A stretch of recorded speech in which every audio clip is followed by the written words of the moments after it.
అమ్మ జ్యోతి ఏం వండుతున్నావు? మంచి వాసన వస్తుంది. అత్తమ్మా, ఇవాళ మామయ్యకు నైవేద్యం పెట్టాలని మీకు గుర్తుందా అసలు?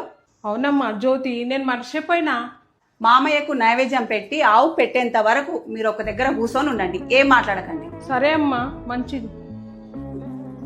నైవేద్యం రెడీ అయిందమ్మా? అయిందండి.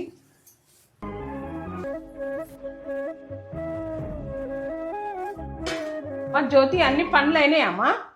అయిపోయినాయి. ఆయన కూడా ఆవుకు పెట్టడానికి పోయిండు. సరే అమ్మా, నాకు కూడా ఏమన్నా తినడానికి పెడతావా అమ్మా? కూర్చోండి, పెడతా. అమ్మా కుట్టి, బయట ఆవులే కనిపిస్తలేవే, ఒక్క ఆవు కనిపించింది. దగ్గర పోయేసరికి అది కూడా తిరిగి వెళ్ళిపోయింది. నాకైతే ఆఫీస్ టైం అవుతుంది, ఇక నువ్వే చూసుకో. సరే, ఇగో అత్తమ్మ తినండి. జ్యోతి అలా హల్వా పూరి చేసినావు కదమ్మా? చేసిన. ఆవుకు పెట్టినా, రవికి టిఫిన్ డబ్బా కట్టిన, పిల్లలకు కూడా టిఫిన్ కట్టినా. ఇదే ఉంది, తిను.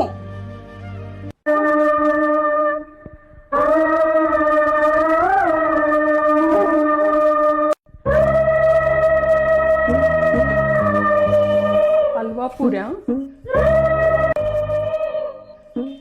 నీవైనాక నా పరిస్థితి ఏంటి? నీకు పెట్టినట్టు నేను పోయినాక కూడా నాకు ఇట్లా పెడతారేమో. నువ్వు పోయినాక నా పరిస్థితి ఇట్లా అయిపోయింది. నీకు పెట్టినట్టు నేను పోయినాక పెడతారేమో. నాకు బతుకున్నప్పుడు ఒక పూట అన్నం పెడతలేరు, చచ్చిపోయినాక పంచభక్ష పరమాన్నాలు పెడతారు.